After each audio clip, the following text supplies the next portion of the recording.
Assalamualaikum warahmatullahi wabarakatuh. Perkenalkan, nama saya Anggita Yusni Rahmawati, NPM 10221130 dari kelas C3 Akuntansi. Saya adalah mahasiswi dari Universitas Teknologi Digital. Saya di sini akan membahas materi tentang kedudukan syahadatain dalam syariat Islam. Ada beberapa pembahasan di materi kali ini, yaitu yang pertama, rukun pertama dalam rukun Islam, kedua perwujudan al-wala dan al-bara, ketiga tujuan akhir dari proses dakwah, empat akar pohon Islam, lima pondasi bangunan Islam, keenam atau yang terakhir ada penjaga fitrah atau food spot. Kita masuk ke pembahasan pertama, yaitu rukun pertama dalam rukun Islam. Syahadatain merupakan syariat Islam yang sangat menentukan syariat Islam selanjutnya. Seperti apa sih? Seperti kayak sholat, zakat, puasa, dan naik haji. Yang kedua ada perwujudan al-wala dan al-bala. Di sini ada tabel, ada 5 pernyataan.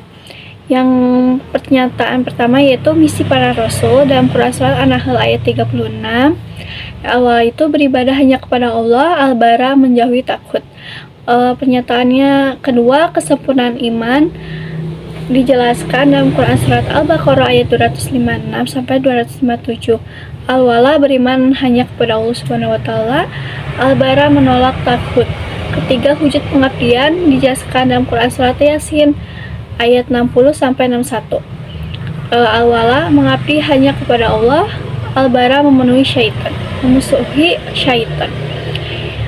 Keempat, istiajah dalam Quran Surat An-Nahl ayat 98. Al-wala berlindung hanya kepada Allah, al-bara menghindari dari syaitan. Kelima, kesempurnaan Islam dijelaskan dalam Quran Surat Al-Baqarah ayat 208. Al-wala memasuki Islam, al-bara menolak mengikuti sistem syaitan. Ketiga, ada tujuan akhir proses dakwah. Dakwah sendiri adalah suatu usaha yang mengajak manusia ke dalam al-khair atau Islam. Dijelaskan pula dalam Quran Surat Al-Imran ayat 104.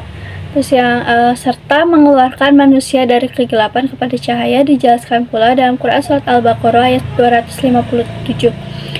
Tujuan utama dakwah itu mengajak manusia agar meninggalkan sistem tauhid dan menerima sistem Allah.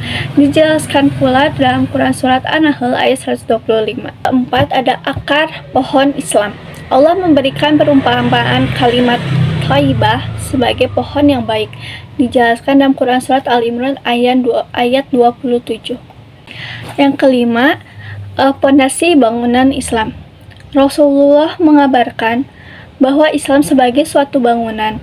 Bukankah tidak mungkin bangunan dapat menjulang tinggi ke langit lalu pondasinya tidak kokoh? Perumpamannya itu ada rumah. Yang bawah itu ada 2 kalimat syahadat. Yang bangunan atasnya itu sholat 5 waktu, dan yang paling atas itu mengeluarkan zakat. Rukun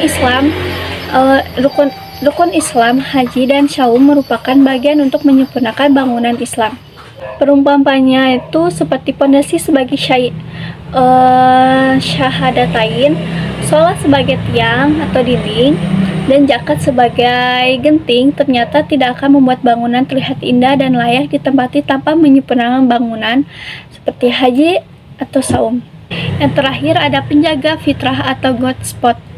Agar spot atau kefitrahan itu terpelihara, maka Allah memerintahkan kepada manusia memelihara hubungan dengan Allah Subhanahu wa taala dengan cara menjalankan syariat Allah Subhanahu wa taala.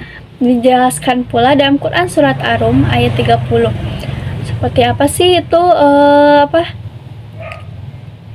syariat Allah itu? Yang pertama, bertauhid rububiyah dan bertauhid mulkiyah. Syariat syahadatain berfungsi dalam memelihara iman. Fitrah manusia adalah yang pertama, membangun kekuatan membangun visi, 3, menciptakan wawasan, keempat, komitmen total.